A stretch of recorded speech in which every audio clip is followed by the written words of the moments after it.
We are starting today off in quite a different setting. This is my mom's garden. It's like 9:30 at night. It's summertime, so even though it's 9:30, we still have some light out. But I waited till nighttime because instead of going to the store to buy night crawlers, I figured my mom's garden is so lush. There's a bunch of night crawlers. So to save like $3, we're gonna spend some energy to try to dig some worms up. We're not gonna try to dig worms out of all the vegetation. Instead, we're gonna find little pockets like this where the dirt is exposed, and that's where we're gonna dump our little secret solution to hopefully draw these night crawlers out. So first things first, we have a 5-gallon bucket here. Take some dish soap, and we're just going to put a bunch of dish soap in here. You don't need a lot, just enough to make the water bubble. We're just gonna create a good 5-gallon bubble bath for these worms. So it's nothing but soap and water. So we have a decomposing pile of vegetables right here. That's a great spot for worms to come up and help with the decomposition stage. So we're gonna pour our soap water right on top of it. This will be a good sacrifice. Gotta make sure I don't overflow. Do a little bit at once. And the best part about this is whatever worms I don't end up using fishing, I can just come back and toss them in here. If there are any worms in the area, they should start surfacing out. But for now, we gotta go get our little worm bucket ready. Put some soil in here.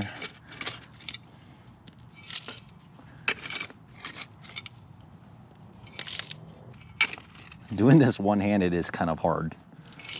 So that should be enough soil for now. Let's check under this pile. See how this pile's doing.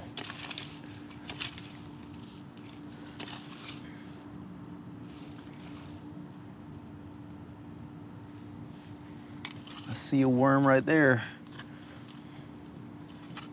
Yep, a lot of little guys. Well, that's worms. Just got a bunch of little guys, nothing big yet, but they're definitely coming up. So we'll just be a little patient, try to find some bigger ones. I mean, there's a lot of them. Oh my goodness. I may just end up taking a few of these guys. I don't need giant night crawlers. That guy right there will do. Drop off our worms in here, give them a new temporary home. Ooh, that's a nice one right there. Just a couple small ones. Nothing crazy, but I don't think that I would need a gigantic one tomorrow. I just need enough to present a bait for the fish. Like that guy. That's a decent sized one. I'll take him. We got what we needed. I don't plan to fish too long tomorrow, just planning to fish the morning. Got all my rods rigged up. Got 2 bottom fishing rods and then 1 Ned rig rod. Got some drinks here. So that being said, go get like 4 hours of shut-eye and head to the river.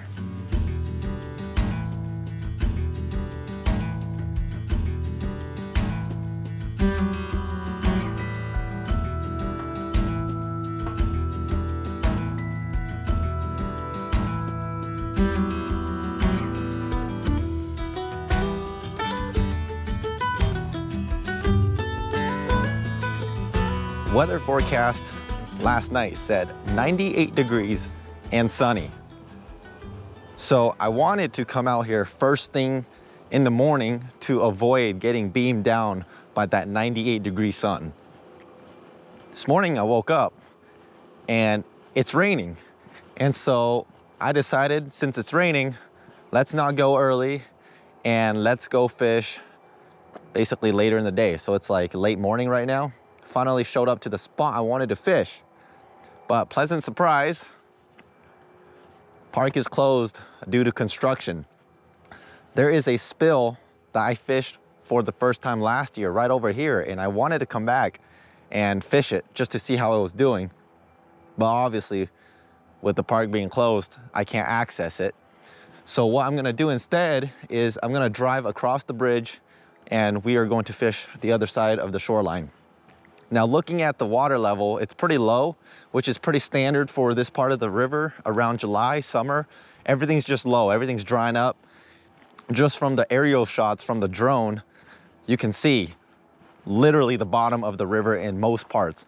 Obviously, the deeper pools, you can't see it, which I think those deeper pools are where most fish are going to be holed up because they just don't want to be, you know, in shallow water where the water's warmer. However, because of this beautiful weather that we have, overcast, rainy, I feel like the fish could be anywhere. But before we get to fishing, some of you might already know from Instagram, yes, I bought a truck. So this right here is my new rig. We have retired the good old Toyota Camry. The Camry's just back at home. And so this is gonna be my new travel buddy. Since we have a nice parking lot here, I'll show you around. So this right here is a Toyota Tacoma. This is the TRD off-road double cab, meaning you have 4 doors. You got the driver's seat door and the back seat door. Same thing on that side.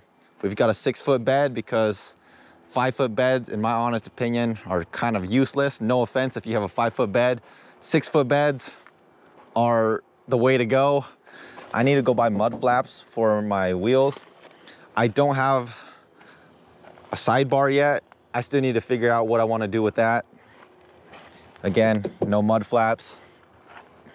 And then I'm thinking about getting a grill for my truck, but the grill will be one of the last things that I buy if I do decide to buy one in the future. This truck right here came with a roof rack. I haven't really done much with the roof rack yet, but it'll come in handy in the future, I would assume. So we go in the interior. I've already been driving this thing around, so it's not as clean as it can be. Leather seats, you know, just got the whole dashboard, and then you got the back seat over here. Leather seats, nothing crazy. So the truck is pretty bare right now. I haven't bought anything for it yet. Well, actually, I have ordered some stuff. They haven't arrived yet. So I need to buy a bed mat, but dude, bed mats, if you're planning to ship a bed mat, the shipping costs just as much as buying a bed mat. And all the local Toyota stores in town, or just auto retailers, they don't have the bed mats that I want for my truck. So I don't have a bed mat yet, but that's one thing that I still need to buy. I have a tonneau cover ordered. It should be here next week sometime, but I won't be here next week. I'll be down in Oklahoma. So once it arrives this week, or once I get back from Oklahoma, we'll install the tonneau cover. And yeah, I guess if you really geek out about cars, you know, this thing does have charging ports. And then over here, just a little storage container. That's just a quick little rundown. Just had to announce it because some of you have been like, when are you gonna get a truck? And you guys been on my case for like 4 years, and I appreciate the support, but it's finally here. So with that being said, across the river we go.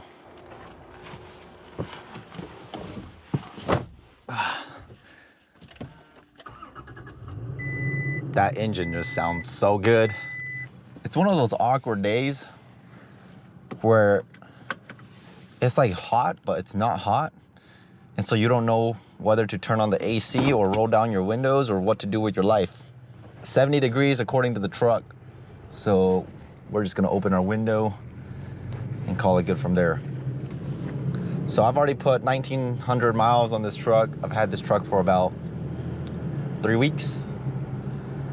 1,900 miles, I've already been taking it fishing. Took it on an aoudad hunt, didn't see anything. And hopefully now we can catch some fish and put some fish in the truck. I'm always a little sketched out parking right by the highway or the road, but we have no choice.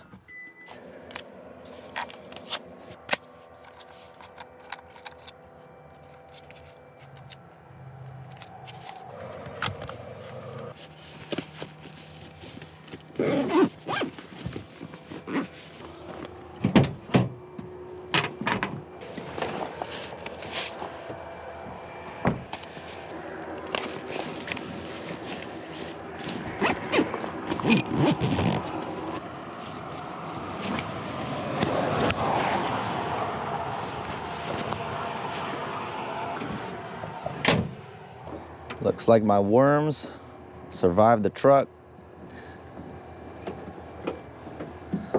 Now, time for them to go do work. Not entirely sure how we get down there. But I guess we'll just go down the side of this ridge. Should have wore long pants. Like I said, I thought today was 98 degrees. So I came prepared for that. But this spot looks good. The spill I wanted to fish is just right behind these trees. There's a deeper pool right here, so maybe we'll give this a shot first. Fish right under the bridge. Should this not produce, we'll slowly just work our way left upriver. I'm liking this flat rock right here. I hope there's no poison ivy here.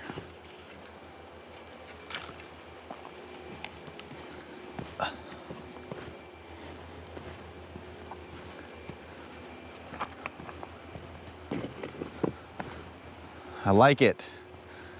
I like this a lot. So that spill that I wanted to fish is right across, but we can't get over there. Let's settle down and set up shop. Put our worms somewhere safe.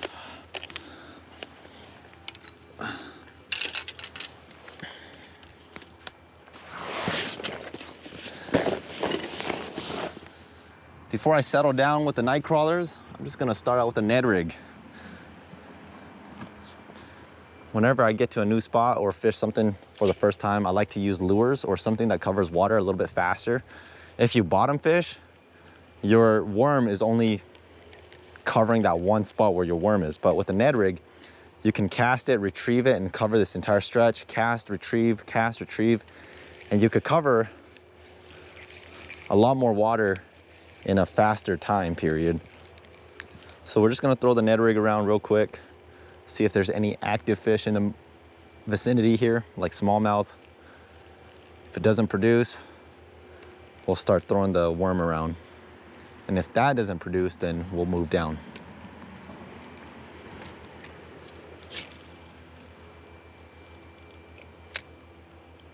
Today does seem very fishy though. Overcast, cooler weather, rain in the middle of July. Today's got to be a day where these fish, I would assume, just want to feed.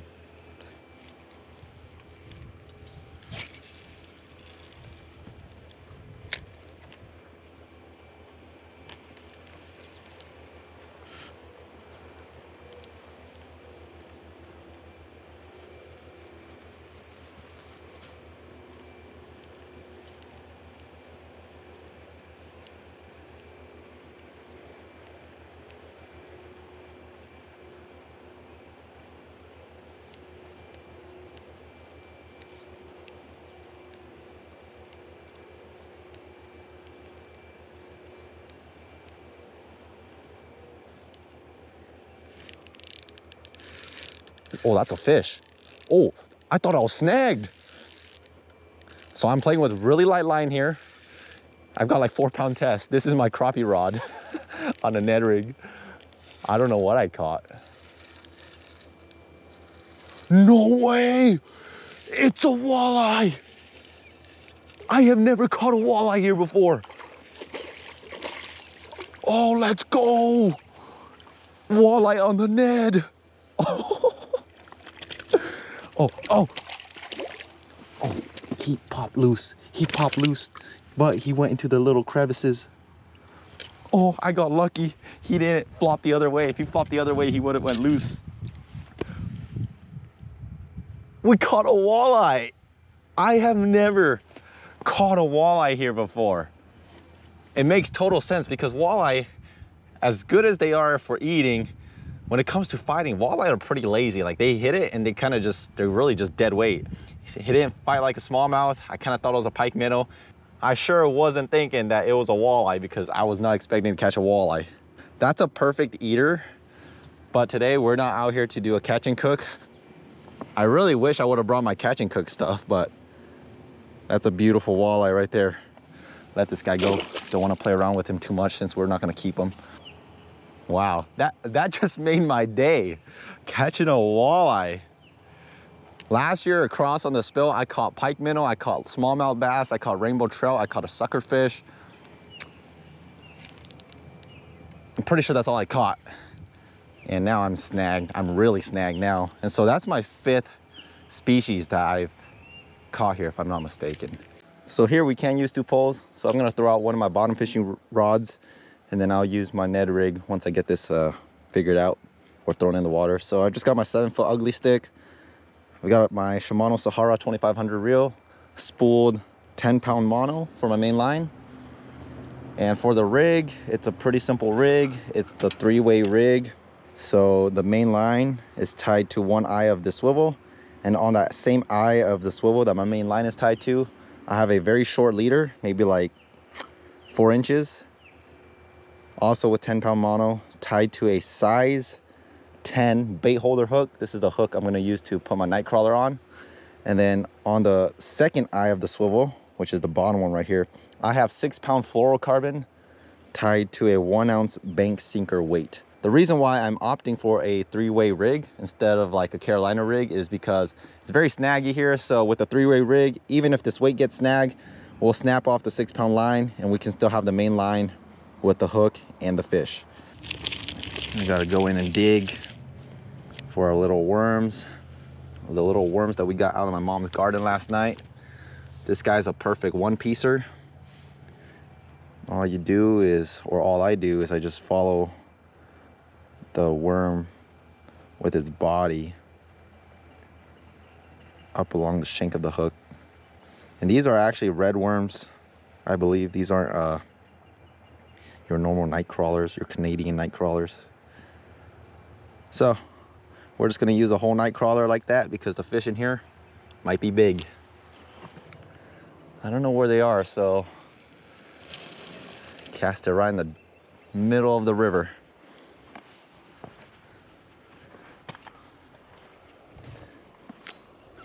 There's not a lot of current either, so I think a 1-ounce weight will suffice. Now I'm sure I brought some bells. Yep, I can hear them. If they're in here, of course. They are actually down in here.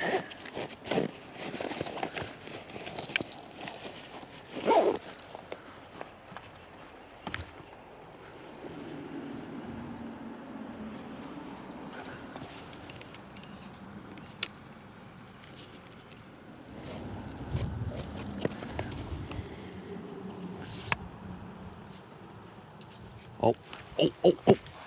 I'm still sitting on my camera. Oh, fish on. Did he let go? I'm still sitting on my camera.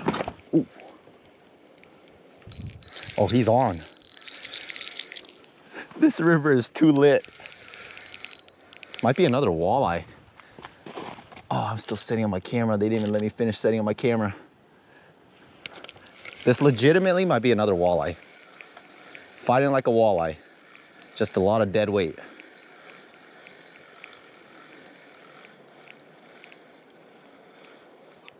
Nope, pike minnow. Let's go. Still sitting on my camera, and this pike minnow just said, no thank you. So, did a little bit more research about this spot. I guess here, it just doesn't hurt to dispatch pike minnow. So this is the last day for this pike minnow. We're gonna dispatch them. Pike minnows are just, they're rampant. And it's ironic because pike minnow are actually native. Like, they're native here. They're not an invasive species like most people think.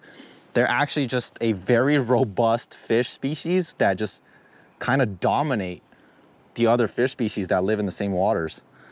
So despite them being native, we do have a problem with just having too many pike minnow. Very fun to catch, just not very healthy for the ecosystem. So we're gonna bonk him on his head, give him a quick, clean kill, and go on. Good flat rock.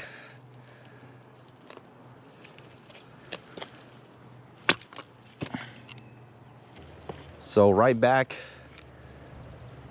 into the same spot it goes, towards the middle of the river. And hopefully this time I'll have my cameras set up faster. We are in business. Don't you just love it when the fishing trip starts out like that? Just fish right off the bat. You don't have to really work for it. While that rod is sitting on the bottom, I'm gonna try to focus on the Ned rig. Really be surprised if I don't catch a smallmouth. So with the Ned rig, it's pretty simple. You cast it out, and a Ned rig ultimately is supposed to imitate a crawdad.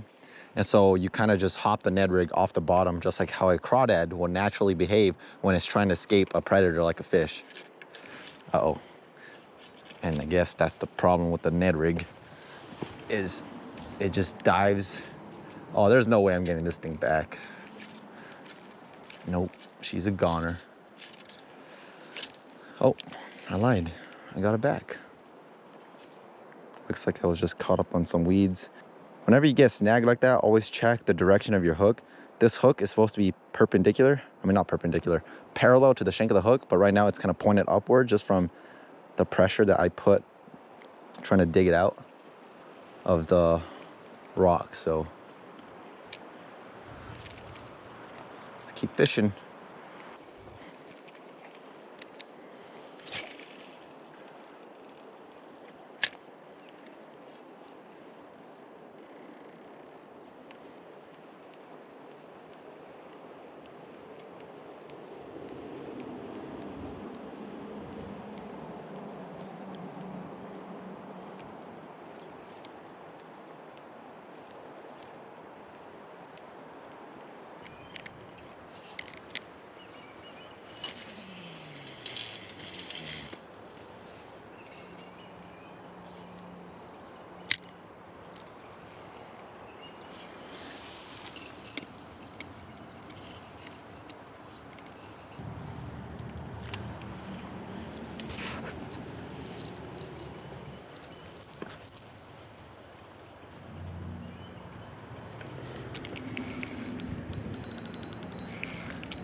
Sometimes you gotta fix your worm to make it look a little bit more appetizing. Oh, I'm already getting hit right here. Just casted this thing in. Oh, he's on. Got him. Sometimes it's all it takes, just casting to a new spot. I gave up on the Ned rig, decided to throw out my second worm rod. Feels like a good one. Well, decent one. Might be another pike minnow.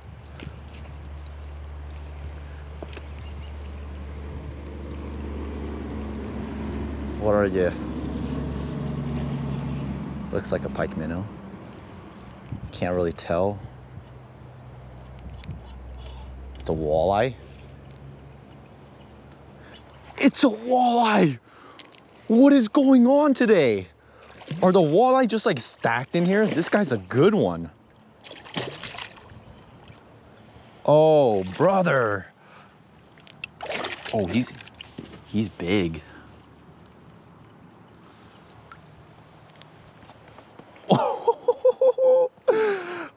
What is happening? Look at the size of that beast. That's one of the biggest walleye I've ever caught. He swallowed it, but hey, if we're catching walleye like this, I'm gonna bring them home. Oh. Wow, we might be in for a walleye slam today. Walleye was not even on my list of fish to catch when I was planning this trip. This is how unprepared I am for keeping fish. I don't even have a stringer with me. I don't even have like 30-pound tests with me. I actually might. So there's a walleye.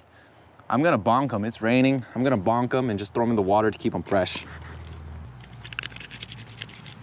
Cut open its jugular. and we'll just leave them on the side for now. I had no idea we were catching walleye today.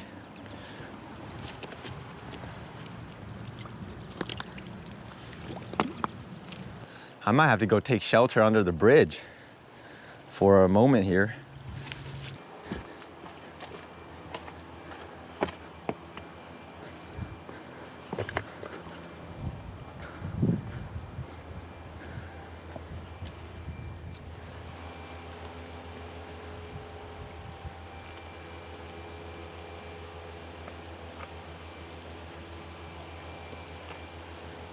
Okay, this took a turn. It's coming down pretty good right now. This rod hasn't been getting hit.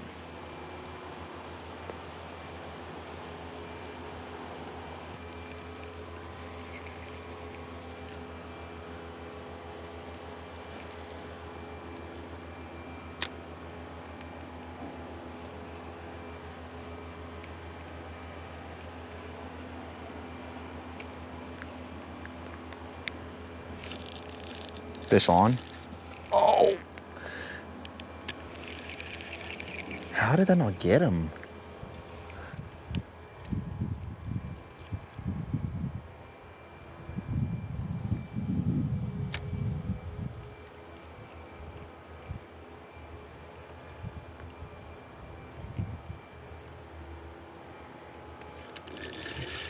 That's a fish. Yep. That's, I knew it. Smallies love Ned rigs, and smallies always love hugging cliff walls like this. All right, I'm playing with 4-pound test here, so I don't know if I want to flip them or not. That's actually a pretty decent smallie. Wow, so bronze. Nice. Look at that. Very bronze. Just got him on the top of the roof of the mouth. That first one I got hit right here. I kind of had a feeling it was a smallie. I don't know if it's the same one, but species number 3 for the day. I'm on a cliff here, so try to drop you off as nicely as I can. So just to add on to like why smallmouth or just fish love cliffs like these, is even though there's a cliff like this, sometimes the cliff will come out and it'll bow inside, and fish will stack underneath that cliff, and then whatever bait comes by, they just come out and strike it. Kind of like what I think that smallmouth did. There's probably a little crevice underneath this cliff under the water where he was just stacked underneath, and as my Ned rig came across, he just came out and smacked it.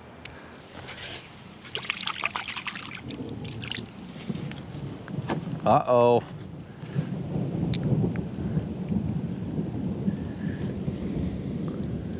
I think that's a sign for me to get out of here, so I'm gonna call it. I don't want to get struck by lightning here.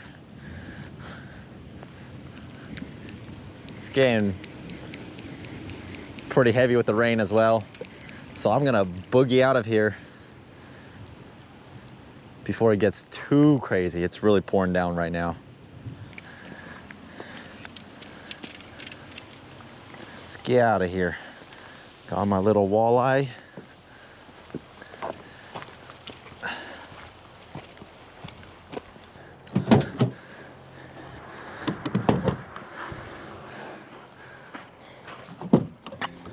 Gotta love it when the weatherman is wrong. It's so humid. So let's see what time it is. I didn't even bring my phone. Totally forgot about it. I was charging my truck.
this is one thing I got to get more used to doing, driving a truck instead of my Camry. Hit the gas station. I appreciate you guys watching. This was like a bonsai trip. Wasn't really planning to come out, but I just knew I had to hit that spillway. Tomorrow I'm headed to Oklahoma. So I think by the time you guys see this video, I'm already back from Oklahoma just for a family. Till then, appreciate you watching. See you in the next one.